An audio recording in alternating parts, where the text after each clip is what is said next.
Hello there. Welcome to day 24 of our Get Up and Go Challenge. Our 40-day, holy buckets, 40 days of getting up and going. Guess what? We get up and go every day. Eventually, whether you hit snooze 20 times on your alarm or you hop out of bed, eventually we all get up and go. We get up and get moving. Even when I was bedridden, I had to get up and go to the bathroom at least. So somehow, some way, some shape, some form, we all figure out how to get up and go, how to get things moving in our life.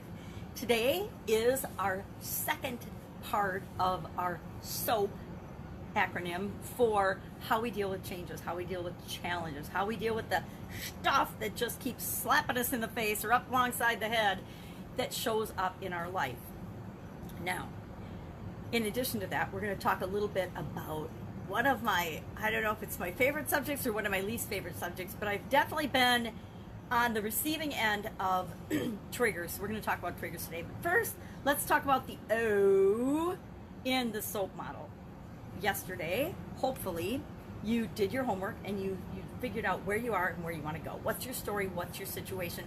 With respect to the area of your life, physical, mental, emotional, spiritual, financial, contribution, or relationships. With respect to one of those 7 areas, which one are you working on this time through the SOAP acronym, through the SOAP model, through the process, so that on a subconscious level, we can ensure that we always have at our fingertips an incredible tool to help us get through any change, any challenge, any obstacle, any roadblock, anything that pops up in our life and surprises us, and we have to find a way to deal with it. This will give us a model, a framework, a foundational model to run on a subconscious level, and then we can, sometimes we got to bring it up to the conscious, right? Sometimes when things like COVID-19 pop up, or riots and bomb threats in your neighborhood, we had one of those just down the hill from me yesterday in my little town, which is just mind-boggling.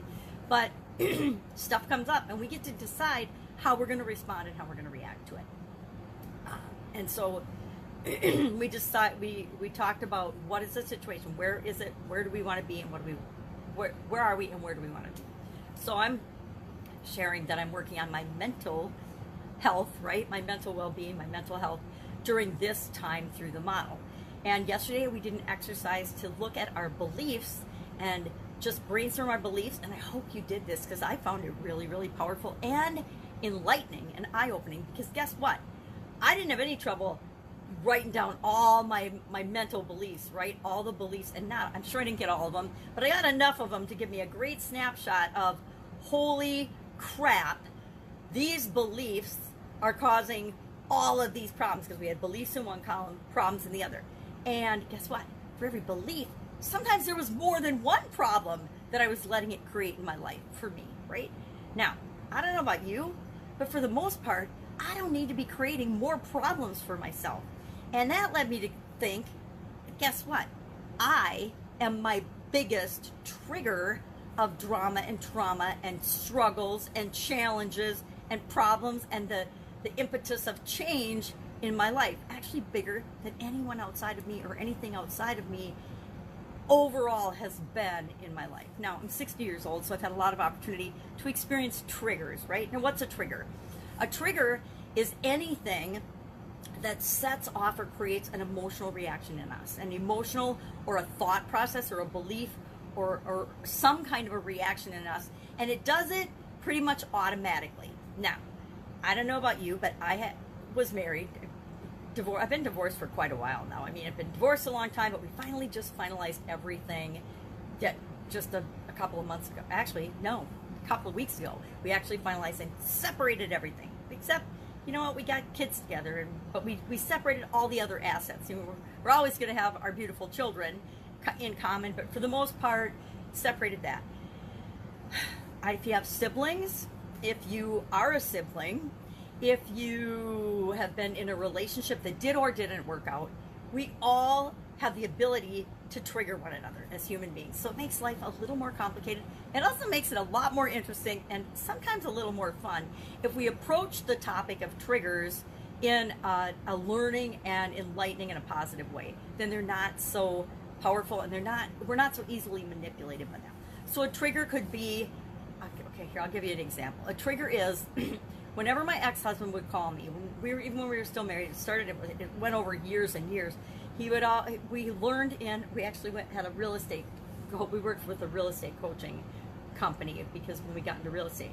And from that time on, we learned this strategy that you would always ask somebody, hey, have you got a minute? Have you got time? Is this a good time to talk? And so he adopted that on me and used it on me. And so whenever he called and said, and he didn't do it in a positive way, right? Whenever he would call me, which was like 15, 20 times a day, he would say, you got a second, you got a minute. And after that, you know, because I would always say yes, because you make time for your significant other. When they're calling, you assume it's something important. It would always be followed, and it, not always, but always. It was always followed by a lecture and a tirade about something that was wrong or that I had done wrong. Usually that I had done wrong. So it got to the point where whenever he would call, as soon as the words came out of his mouth, you got a second, it was just a trigger. It was a trigger for me because I always knew that there was some kind of barrage and berating that would come after that statement. And even if I said, no, I'm tied up, I'm busy at my business right now, or I'm busy at work right now, or I'm at the store, I'm at the doctor, it always came anyway. Even if I said, no, I'm busy, it wasn't respected, and that behavior would follow. So I got this real aversion to the phrase, and it triggers me, you got a second, you got a minute.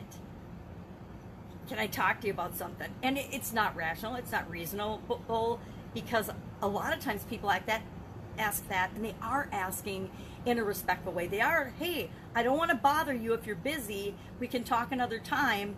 But with this particular human being, that is a huge trigger for me. So it can be a phrase, it can be a tone of voice, it can be a smell, it can be something that you see that reminds you of somebody else. Now, triggers can work both in negative ways, like the example I just gave, or in positive ways, right? I smell lilacs, and I am immediately reminded of my dad's dad, my grandfather, my my dad's father. Even to this day, whenever I smell lilacs, and guess what? Every spring I get to smell lilacs and be reminded of my amazing grandfather, because the smell of lilacs, that was his favorite flower, and we would talk about it every year when the lilacs came out, that as I remember growing up with him. And even though he passed away when I was in my early 20s, here I am 60, and the smell of lilacs will still forever and always remind me of my grandfather. Now, the smell of sugar cookies, and certain sugar cookies that my sister continues to make, will remind me of my amazing 90. My grandmother passed away last fall, and she was just a month and a half short of, or little over a month shy of being 100 years old. So sugar cookies or baking or certain sights and sounds and smells and words will remind me of her. So a trigger can be a positive thing or it can be a negative thing. Just seems like the things that are negative in our life, we pay more attention to, right? The things that cause us pain, we absolutely positively pay more attention to. So triggers can be very subtle. They can be, most of them are subconscious, right? Most of the things that trigger us or tap us into another feeling or another experience or remind us of something from the past, most of them are subconscious, and we don't even realize there's something that's going on. The only reason I can pull up and think of examples of triggers in my life is because I've done some studying of triggers. I learned about them. I'm trying to think who I even learned about them from. I've studied them from many sources, so I don't use them a lot on myself in a positive way, but you can absolutely positively use them to get a behavior or something that you want. Triggers can be alarms or reminders, and I do use on purpose triggers on my cell phone, on my mobile device. It's more than a phone, right? I use my cell phone the least as a cell phone, right, to make phone calls on. That's the least I use my phone for. Mostly, I joke that my phone is a camera, because ever since mobile devices have gotten really good cameras on them, I quit carrying a digital camera, and I just always take pictures now with my mobile device, right? Because they're much more powerful than just a phone. So triggers, what we want to talk about today, and I kind of jumped into triggers before, is we want to realize that things trigger us, and we have the ability to decide how we're going to respond to that. It's the same with the O in soap.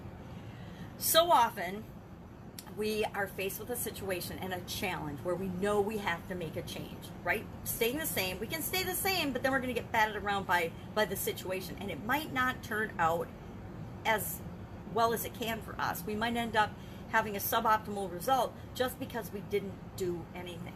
The SOAP model is to teach us to ensure that we get the best possible result for us, no matter what the situation is. So the O in SOAP stands for options. It reminds us that we have infinite possibilities in how we can deal with and how we can respond to whatever situation we're in.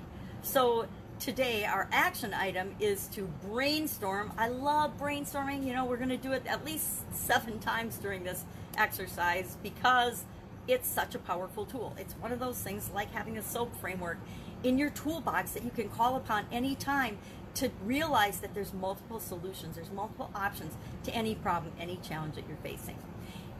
When we back ourselves up against a wall and we feel like we're at the end of our rope, which was something that I was chatting about today, it's because of fear.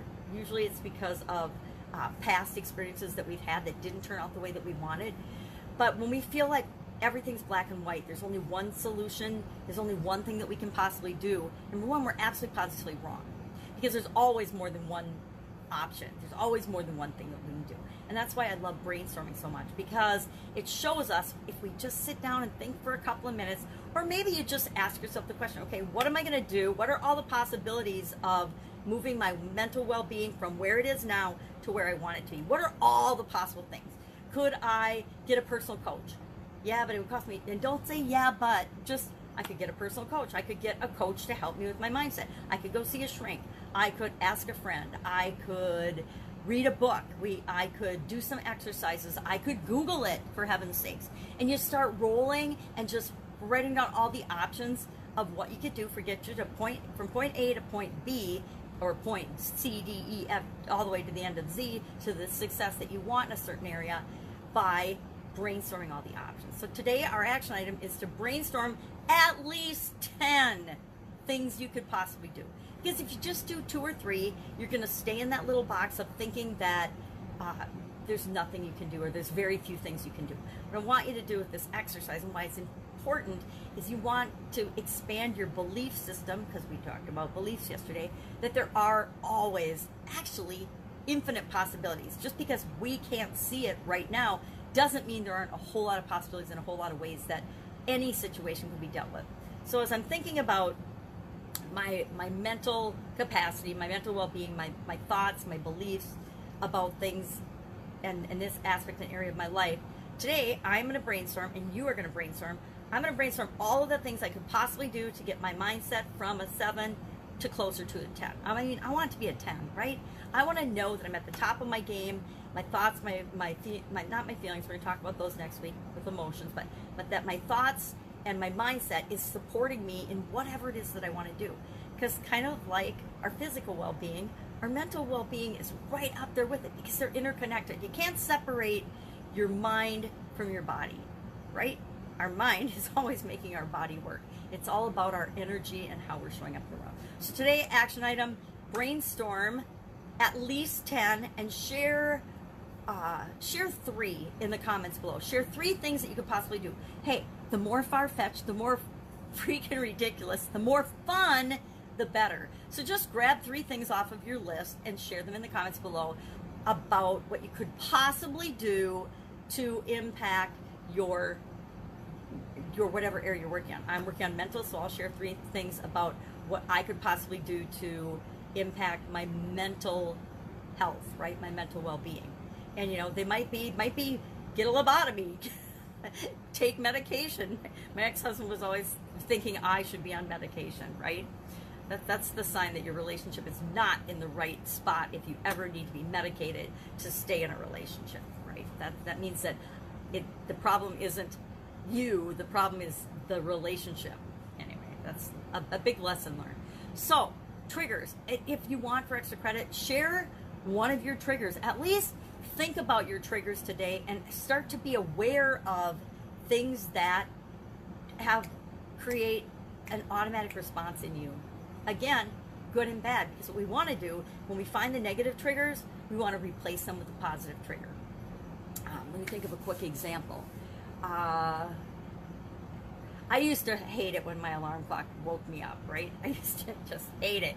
And when I was younger, this was way when I was younger, I've spent years personally working on my get up and go morning routine. And by having a morning routine, that has really gotten over and helped me to destroy that, oh, I hate my alarm clock waking me up in the morning. But I had to do all kinds of things to overcome that trigger, because, you know, what's better than a great night's sleep and your rest, you're recharging your body, you feel awesome, and then bang, you hear this terrible sounding alarm, because they never have a nice sound. Now they do, but they didn't back then. It was always just this obnoxious ringing that would just, like, it gave me a headache.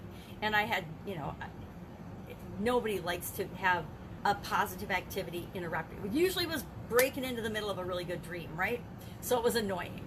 So that was a trigger, and I had to find ways to create a morning routine to overcome that trigger. Now, 99% of the time, I wake up without needing my alarm clock.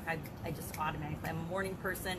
I wake up, and I always feel better when I wake up before my alarm clock, even now, than when the alarm clock wakes me up, because I feel like I'm in control.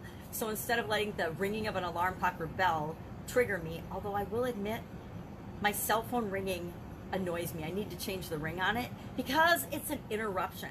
And it isn't about the trigger itself. It's that I personally do not like to be interrupted when I'm in the zone and I'm doing something that I want to do. So any outside annoyance, you know, I turn the notifications off on my phone. Any social media, notifications off. Otherwise, your phone's going ding, ding, ding, ding, ding, ding, ding, ding, and it's like Pavlov's dog. It can drive you insane because there's so many interruptions that we never can focus or get anything done. So share one of your triggers, and then share three fun things. Find 3 fun things on your list of options today, but make sure you're brainstorming a list of options, because we want to make sure that we always know there's so many choices and there's so many things available to us, instead of getting stuck in that fixed mindset where we think it's A or B. We have to do this or we're dead. We have to do that or we have no other options. We have to declare bankruptcy. So many people financially get themselves locked into this little box where they believe that there's only this or declare bankruptcy. Pay this bill or declare bankruptcy. Do this or declare bankruptcy. And so remember that in each of our areas of our life, we always have options. So brainstorm your options and see how much better that makes you feel. Just having a big list of all the possibilities, whether you're going to do them or not ever, guess what? I'm never going to a shrink. I'm probably never going to go to a shrink for my mindset. It's on my list. It'll be on my list today, but the probability of me doing that is slim to none. Now, why is it slim to none? It's probably slim to none because my ex-husband told me for years that I needed my head examined and that I needed to go to a shrink. Guess what? Who is the best expert on me and my mindset and what's going on in my thoughts and my head? Right? So I could go to a shrink. I could spend 25 years like one of my cousins going to a psychiatrist, getting medication, and never really solving the problems and moving on, because guess what? No one outside of me, no one outside of you can deal with the situation for you. They can help you, they can coach you, but it's ultimately up to us to decide if we're going to make changes in any area or aspect of it. That's it. Yapping too much today. Have an absolutely amazing day. I love the options one because I am all about life is full of infinite possibilities and anything is possible if we just believe it, right? So I guess mindset, mental capacity, all of this is kind of a fun one for me to work on. I hope it's fun for you too. All right, if I can help you in any way, hit me up, ask questions in the comments below. Otherwise, I'll be with you tomorrow for the A and so, because we want to keep moving forward, even though we're talking about a lot of upside mindset things, just things that I've learned that I know have helped me, and I hope that they can help you too. All right, have a great day, and I will be with you tomorrow.